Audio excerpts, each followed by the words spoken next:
Good evening, my students. Welcome back to my class Neurology.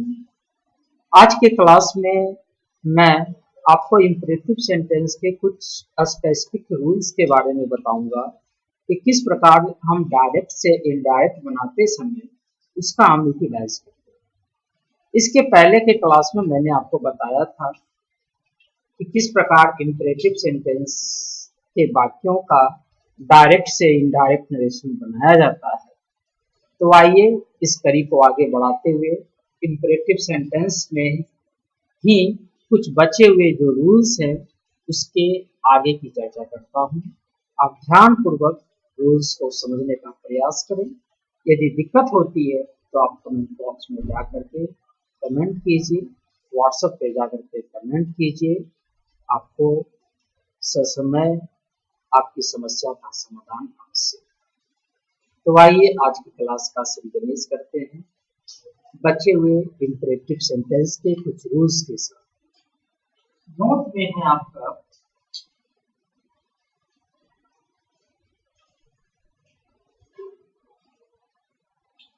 यदि imperative sentence में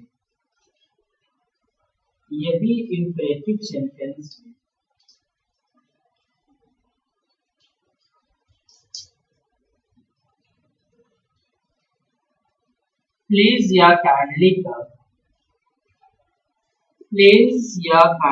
का उपयोग किया गया हो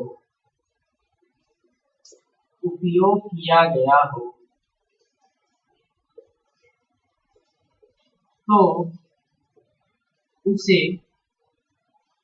इनडायरेक्ट बनाते समय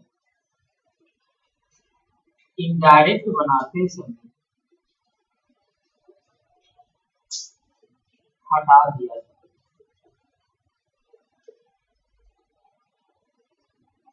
देखिए, किसी वाक्य में इम्परेटिव सेंटेंस में पार्टिकुलरली यदि प्लीज या काइंडली लगा रहे तो चूंकि उसका रिपोर्टिंग वर्ब जब हम बनाते हैं इनडायरेक्ट स्पीच में तो उसके लिए हम रिक्वेस्ट का प्रयोग कर देते हैं।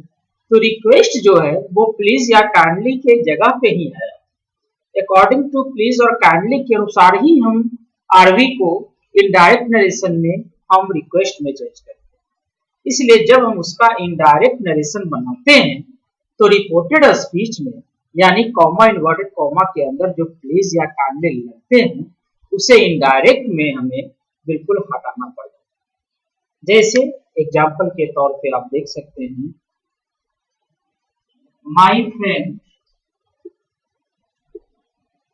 Friend said to me, comma inverted comma star, give me your hair copy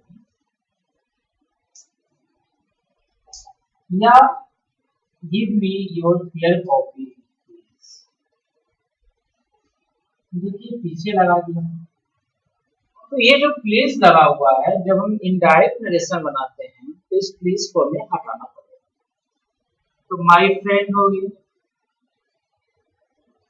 according to reported speech request का बोल हो रहा है, प्लीज लगा हुआ है ना, इसलिए इस सेट टू बी को हम किसमें बदल देंगे, रिक्वेस्ट में। तो माय फ्रेंड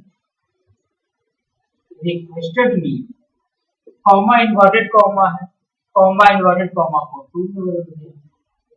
उसके बाद give me first person change into subject, subject में माय फ्रेंड है, थर्ड पर्सन है उसके लिए your second person change into object, object में मी है, योर लगा हुआ पॉजिटिव है तो आई का पॉजिटिव माई होगा, गिव माई।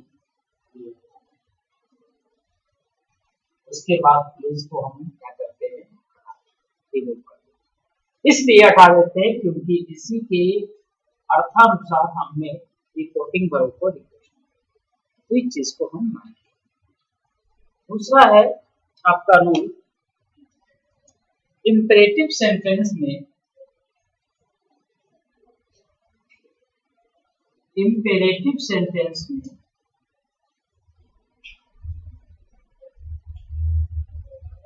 इंपरेटिव सेंटेंस में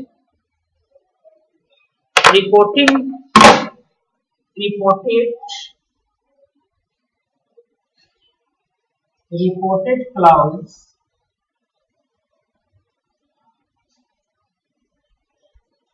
के क्रिया सेड को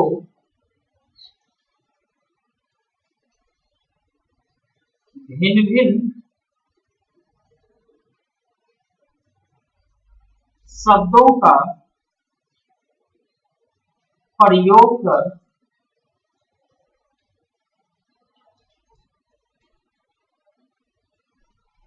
रिपोर्टिंग वर्ब को शुरू करना।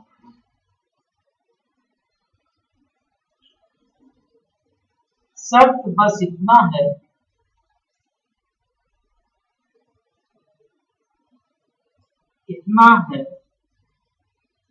कि इसके अर्थ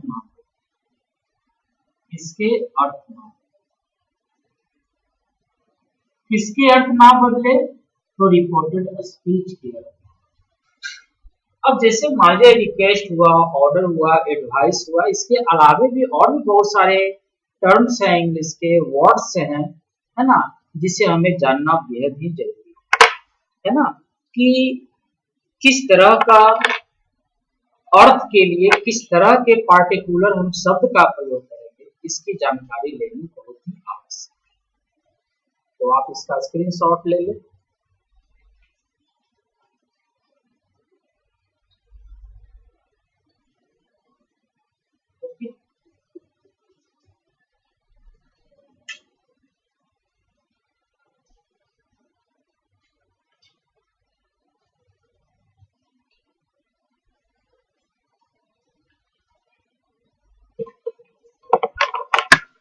जैसे आपका है काबू या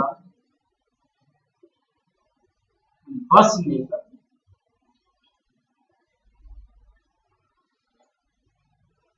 उसके लिए कमांड का यदि रिपोर्टेड स्पीच के सेंटेंस से काबू या बस में करने का सेंस निकल के आ रहा है, तो रिपोर्टिंग वर्ब को किसमें बदलेंगे, कमांड। सेकेंड नंबर है आपका सचेत करना।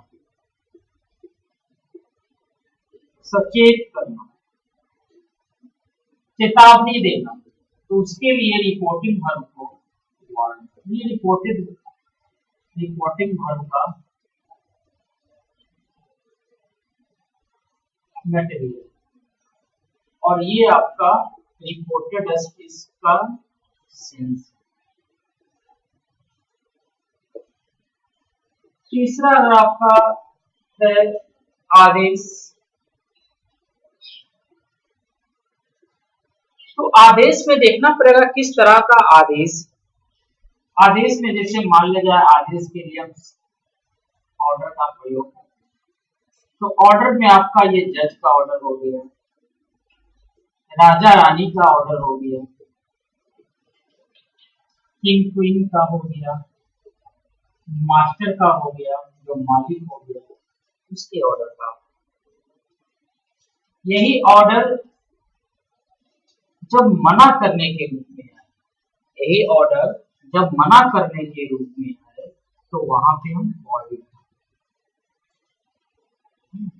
मत, जैसे हल्ला मत।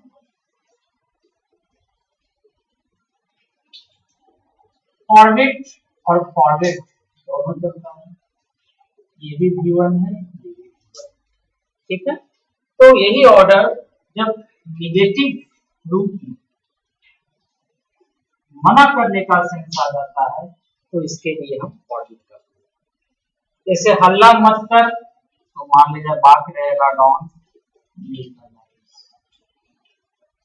तो डोंट मेक अ नॉइज के लिए हम ऑर्डर का प्रयोग नहीं करेंगे, ये गलत हो जाएगा। इसके लिए आपको फॉरबिड या फॉरबिड का प्रयोग, ये सही है। किसके लिए, इसके लिए। तो इन चीजों को हम ध्यान से देखें। उसके बाद फोर्थ नंबर आपका है प्रार्थना का बोध होना, ठीक है। आपका प्रार्थना का बोध।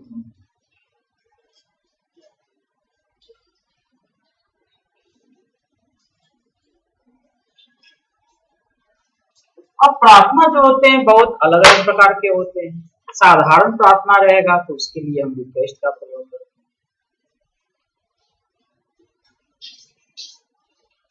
साधारण प्रार्थना के लिए रिक्वेस्ट। ट्रेन में जा रहे हैं, हमें सीट चाहिए, रिक्वेस्ट करें। ईश्वरीय प्रार्थना, दूसरा जो प्रार्थना होता है वो होता है ईश्वरीय।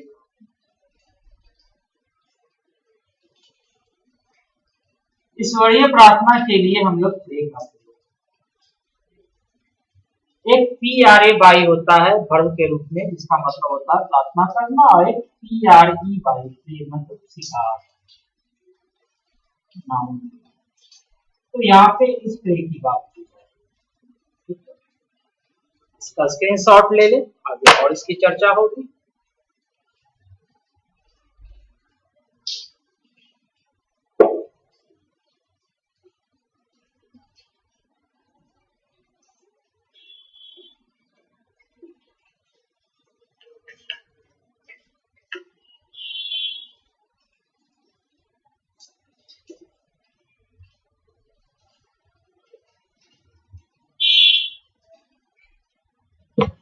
वही चीज है, इस तरफ लिखेंगे रिपोर्टेड स्पीच,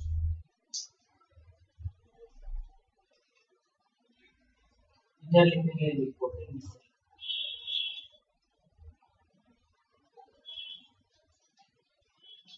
इसके अर्थ के अनुसार हमें इसको बदलना। तो आपने प्रार्थना में देख लिया, एक साधारण प्रार्थना होता है जिसके लिए हम रिक्वेस्ट का प्रयोग करते हैं।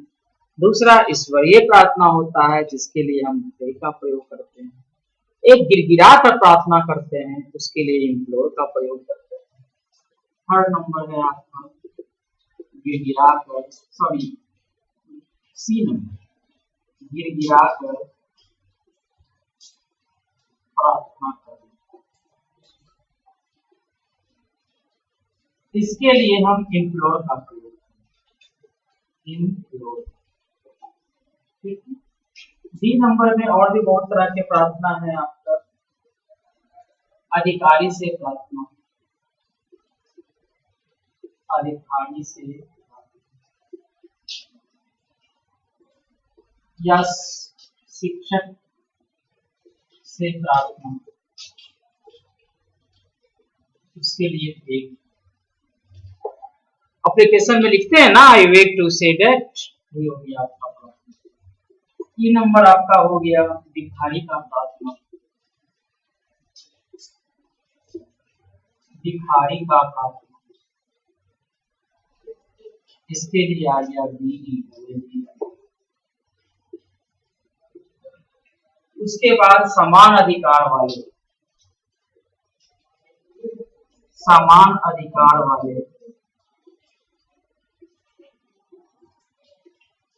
व्यक्ति के लिए जो प्रार्थना करते हैं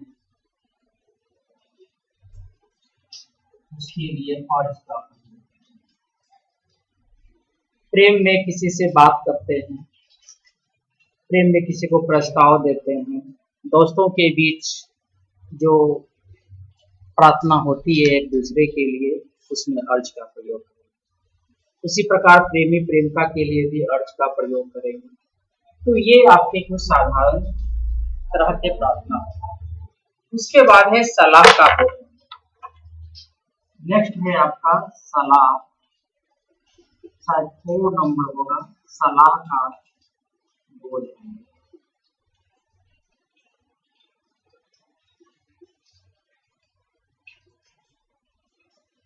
सलाह मीन्स हो गया आपका एडवाइस, सजेशन। तो सलाह भी बहुत प्रकार के होते हैं, कानूनी सलाह हो गए हैं, साधारण सलाह हो गए हैं, शिक्षकों की सलाह हो गई है। तो बहुत प्रकार के सलाह भी हैं, तो इनको हम पारी पारी से देखें। सबसे पहले आता है आपका साधारण सलाह।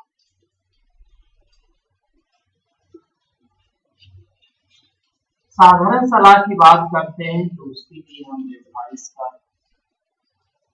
सजेस्ट का प्रयोग। दूसरा है आपका कानूनी सलाह। कानूनी सलाह लीगल रूप से जो हम सलाह लेते हैं किसी से, उसको बोलते हैं सोलिसिटर।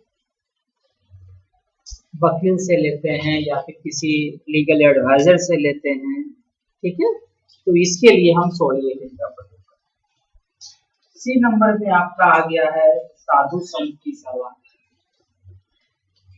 साधु संत की सलाह, उसके लिए भी प्लीज शब्द आते हैं, इसको आप उपदेश करते हैं। उपदेश भी आपका एक प्रकार का सलाह हो गया। उसके बाद शिक्षक की सलाह है। शिक्षक की सलाह, इसके लिए इंस्ट्रक्टर, जिसको बोलते हैं इंस्ट्रक्ट कर, सिखाना, ठीक है, तो वो हो गया। उसी प्रकार अन्य सलाह के लिए,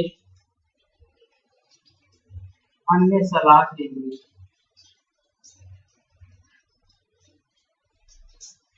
हम गाइड का प्रयोग करेंगे।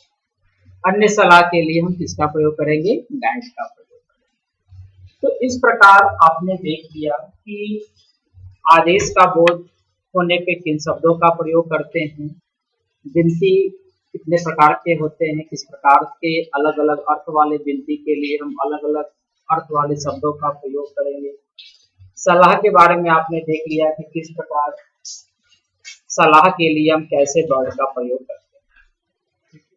तो according to reported speech we choose appropriate words, है ना। रिपोर्टेड स्पीच के अनुसार हम बिल्कुल एक सटीक शब्द को हम लोग ढूंढते हैं, उसे निकालते हैं और उसी के आधार पे हम इंप्रेसिव सेंटेंस के बाकी को। इसके अलावे भी जब कभी आपको ये पता ना चले रिपोर्टेड स्पीच से कि आखिर इसमें रिपोर्टिंग वर्ब का प्रयोग क्या होगा, कभी कभी ऐसे भी आते हैं क्वेश्चंस जिसमें आपको ये कर पाना, डिसाइड कर पाना या मुश्किल होता है कि आखिर हम रिपोर्टिंग वर्ब के स्थान पे किसका प्रयोग करें। तो वैसे स्थिति में आस्क का प्रयोग करते हैं। अगर प्रेजेंट का वाक्य होगा तो आस्क लगाएंगे, और यदि पास्ट का वाक्य होगा, सेंटेंस होगा, तो उसके लिए हम आस्क का प्रयोग करेंगे। इस चीज को भी दिमाग लगाएंगे। अर्थात आपका जो ये आस्क है या आस्क जो है वो आपका नाम है ना। जब आपको कंफ्यूजन हो कि कौन सा चीज लगाएं, तो उसके लिए हम किसका प्रयोग करेंगे? आस्क का प्रयोग। इसके अलावे भी कुछ सेंटेंसेस ऐसे होते हैं जिसमें हम अपने सेंस के आधार पे, अपने दिमाग के आधार पे क्या करते हैं, शब्दों को पुटअप करते हैं, जिसकी चर्चा भी यहाँ पे नहीं की। जैसे हम किसी के घर जाते हैं, कोई हमें चाय के लिए ऑफर करता है या चाय देता है, तो उसके लिए हम किसका प्रयोग करेंगे? वो हमें चाय देकर के क्या कहेगा? आदेश दे सकता है? नहीं। वो हमें क्या करेगा? सलाह देगा? नहीं। वो हमसे क्या करेगा? विनती करेगा? नहीं। वो हमें क्या किया है? ऑफर किया है कि kindly take a cup of tea, है ना। वो हमसे ऑफर कर रहा है कि आप कृपया एक कप चाय पीजिए, ऑफर कर रहा है, तो वहां पे हम ऑफर का प्रयोग करेंगे। उसी प्रकार मान लीजिए हम किसी को बोलते हैं आई love you, I like you, तो इसका मतलब क्या होगा? मैं उससे क्या कर रहा हूँ? यहाँ पे मैं उसको आदेश नहीं कहा, आदेश के लिए हम इस शब्द का प्रयोग नहीं कर सकता हूँ। उसके लिए हम रिक्वेस्ट का भी प्रयोग नहीं कर सकते हैं, वहां पे हम प्रपोज का प्रयोग करें। तो किसी को आई लव यू बोलना हो या किसी को हम क्या कर सकते हैं, आई लाइक यू बोलना हो, या किसी प्रकार के प्रस्ताव को अगर हम दे रहे हैं, तो उस स्थिति में प्रपोज जो होता है उसका हम रिपोर्टिंग वर्ब में प्रयोग कर रिपोर्टेड स्पीच की सार्थकता को, उसके मीनिंग्स को हम पूरा कर सकते हैं। तो इन चीजों का ध्यान रखें।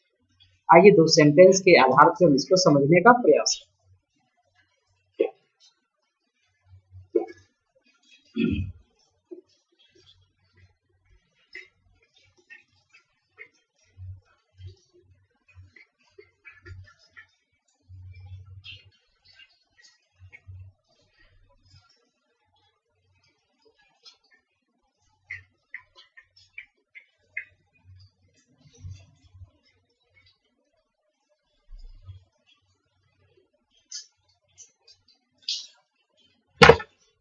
आपका वाक्य देखिए क्या है,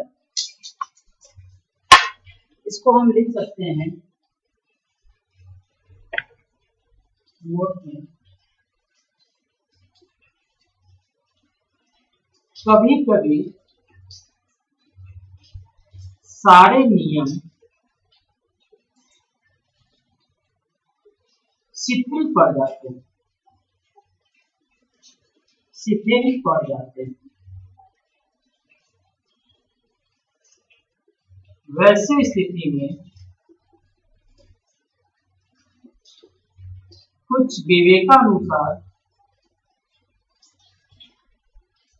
विवेकानुसार जो रिपोर्टेड स्पीच के अर्थ से जुड़े होते हैं,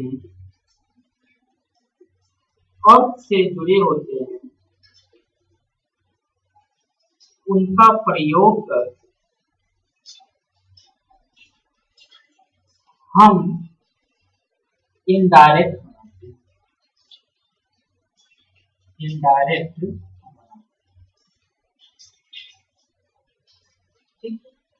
जैसे आप एग्जाम्पल के तौर पे देख सकते हैं, he said to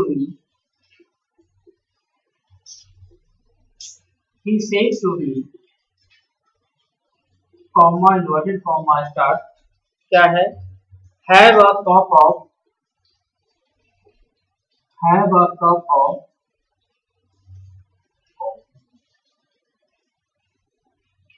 he said to me, उसने मुझसे कहा have a cup of coffee, क्या आपको एक कप कॉफी चाहिए। तो क्या किया उसने मेरे साथ, वो ऑर्डर नहीं दे रहा है, वो हमें रिक्वेस्ट भी नहीं दे रहा है, बस अपना विवेक लगाएंगे कि कोई चीज हमें दे रहा है तो वो क्या कर रहा है, तो वो सीधी सी बात है, वो हमें ऑफर कर, तो बनाएंगे ही ऑफर्ड। टेंस देखेंगे सेड है तो ऑफर्ड लगा देंगे, ही ऑफर्ड मी टू लगेगा to have a cup of, coffee है इसके। तो यहाँ पे मैंने देखा कि यहाँ पे हमने किस चीज का प्रयोग किया, तो यहाँ पे हमने ऑफर्ड, तो ये एक सेंस के अनुसार आपको पकड़। उसी प्रकार मान लीजिए बात प्रपोज की हो, तो प्रपोज वाले वाक्यों को कैसे बनाते, जैसे लिखते हैं लैला सेड टू मजनू, दूसरा एग्जांपल है आपका, लैला सेड टू मजनू,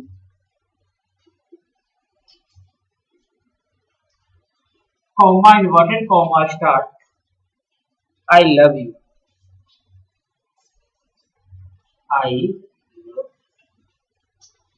लैला ने मजनू से कहा कि मैं तुमसे प्यार करता हूं, तो मैं तुमसे प्यार करता हूं वो क्या है, आदेश नहीं, रिक्वेस्ट नहीं, प्रपोज किया गया, तो बनाएंगे इसका लैला प्रपोज मजनू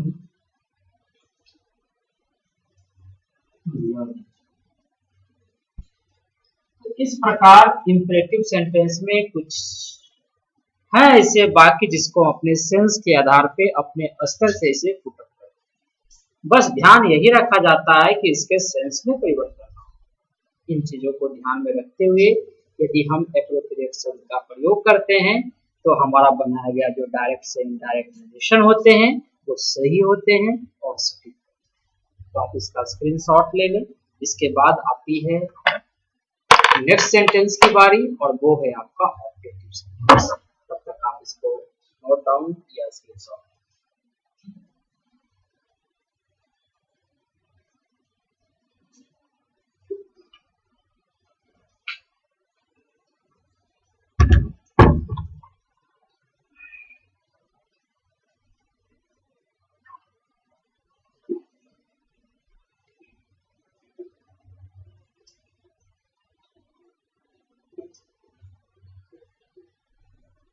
एक चीज और है, देखिए इंपरेटिव सेंटेंस के लास्ट में एक चीज और चीज है जो हमारे माइंड से मिस हो गया,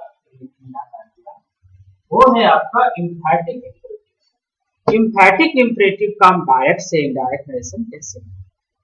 देखिए एम्फैटिक का मतलब होता है किसी बात को जोरदार बनाना, ठीक है। जैसे हम बोलते हैं एक कप चाय लाओ, तो एक कप चाय लाओ ये ऑर्डर है, लेकिन इसी को जब हम बोलेंगे एक कप चाय लाओ तो इसी बात को हमने क्या किया, जोरदार बना दिया।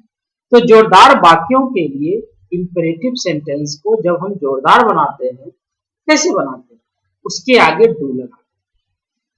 तो सीधी सी बात है, जब इंपेरेटिव सेंटेंस के आगे डू लग जाते हैं तो वे जोरदार बन जाते हैं, और इसे ही हम एम्फैटिक imperative.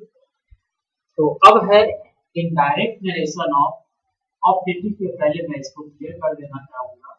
Indirect narration of एम्फैटिक imperative.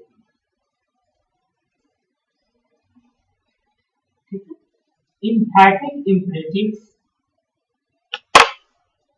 का हम डायरेक्ट से इनडायरेक्ट नरेशन कैसे, पहले जान जाइए। when we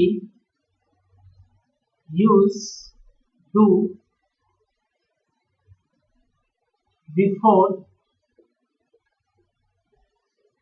any imperative sentence,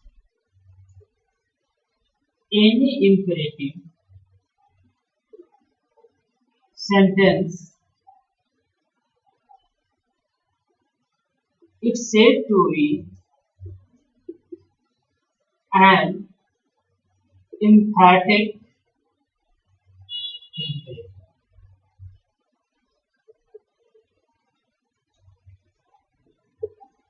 कहते हैं कि जब इंपेरेटिव सेंटेंस के पहले हम डू लगा देते हैं तो वो एम्फैटिक इंपेरेटिव बन जाता है। जैसे गो टू मार्केट, बाजार जाओ, देखिए ऑर्डर का बोल बोल।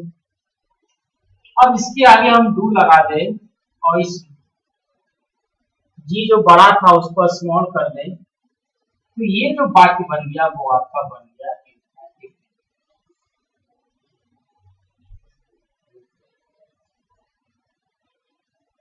इसी को आप लिख सकते हैं कि do plus एम्फैटिक, do plus imperative, do plus imperative sentence बराबर हो गया आपका एम्फैटिक।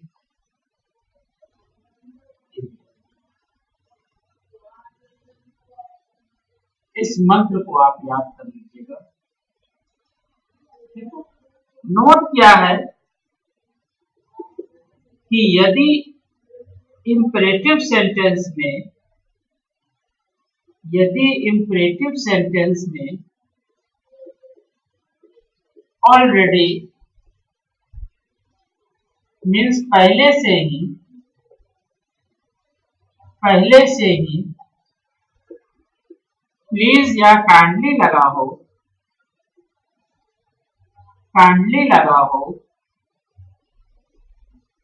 तो डू का प्रयोग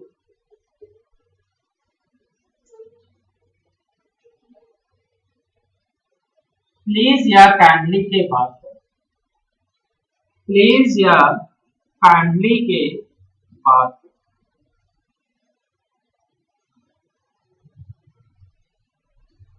ठीक है, ये भी एम्फैटिक इंपेरेटिव में आ जाता है। जैसे मान लीजिए रहेगा एग्जांपल आपका, काइंडली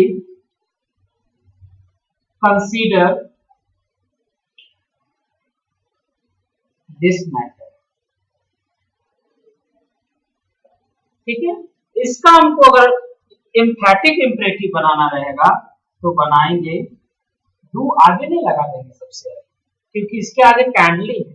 तो जब किसी इंपेरेटिव सेंटेंस में प्लीज या काइंडली आगे लगा हो तो डू का प्रयोग ठीक उसके बाद करेंगे। तो इसका जब हम बनाएंगे तो बनाएंगे काइंडली डू कंसीडर दिस या दिस मैटर। इस प्रकार आपने देख लिया कि किस प्रकार एम्फैटिक इंपेरेटिव का निर्माण होता है। अब चलते हैं इसके मेन मुद्दे की ओर कि इसका हम इनडायरेक्ट नरेशन बनाते हैं। तब तक आप इसको नोट कर लें या स्क्रीनशॉट।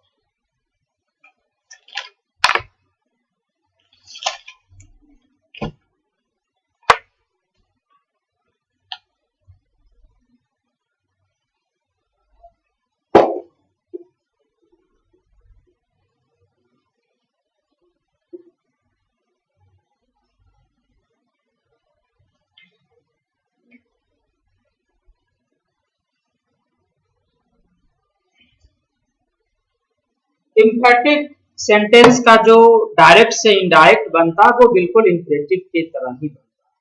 बस अंतर ये है कि जब हम उसका डायरेक्ट से इनडायरेक्ट बनाते हैं तो उसके डू को हटाते हैं। बस इसको ध्यान रखना। इम्पैरेटिव इसका रूल्स यही है। इम्पैरेटिव इम्पेरेटिव के लगे डू को इनडायरेक्ट स्पीच बनाते समय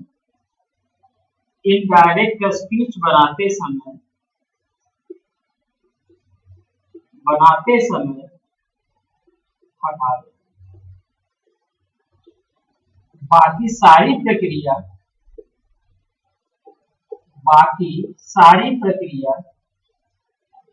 imperative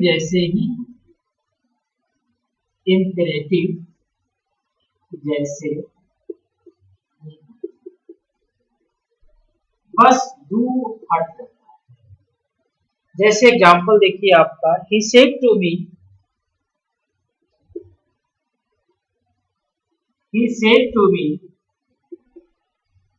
comma inverted comma start, do come tomorrow, कल अवश्य आओ।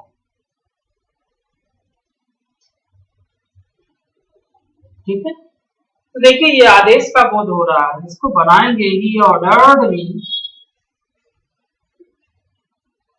टू, ये डू हट गई, टू कम टुमारो बदल गया नेक्स्ट डे, अदर वर्ड्स के अनुसार, या द फॉलोइंग। इस प्रकार से हम एम्फैटिक इंपरेटिव सेंटेंस को हम क्या करते हैं, कन्वर्ट करते हैं। एक और तरीका, क्या तरीका है, हम इसको ऐसे भी बना सकते हैं कि emphatically said, ठीक है, चूंकि emphatic का इसलिए हम emphatically said to बाकी जो नेक्स्ट डे या फॉलोइंग। इस प्रकार से दोनों में से किसी भी प्रक्रिया का प्रयोग करके हम बना सकते हैं। दोनों ही प्रक्रिया बिल्कुल आसान। एक और एग्जांपल को देखते हैं। दूसरा एग्जांपल आपका है, he said to me do it again please। ठीक है, डू इट अगेन प्लीज। देखिए डू लगा हुआ है, डू इट अगेन प्लीज। अब यहाँ पे डू जो है वो क्या इम्फैटिक के भी रूप में आ सकता है और वो एक साधारण इम्परेटिव के रूप में भी आ सकता है। तो इस स्थिति में हम इम्फैटिकली में ना बना करके इसको सिंपल सा बनाएंगे, है ना। ही requested me to do it again। इसके कारण हमने रिक्वेस्ट ऑलरेडी ली। तो आपको ये जानना पड़ेगा कि कहाँ पे डू आता है तो वो इम्फैटिक बन जाता है और कहाँ पे डू जो है वो एक एक्सुअलिस वर्ब की तरह भी। नीचे वाले में देख रहे हैं कि डू जो है वो एक्सुअलिस की तरह काम कर रहा है, इसलिए इसको हम इम्फैटिक इंपरेटिव ना मानते हुए साधारण इंपरेटिव के आधार पे हमने बनाया। तो इस प्रकार आपने इंपरेटिव सेंटेंस के कुछ और बचे हुए जो स्पेसिफिक रूल्स थे और उसके जो कुछ बचे हुए खंड थे उसको आपने आज स्टडी किया और सीखने का प्रयास किया। आप इसका स्क्रीनशॉट ले लें।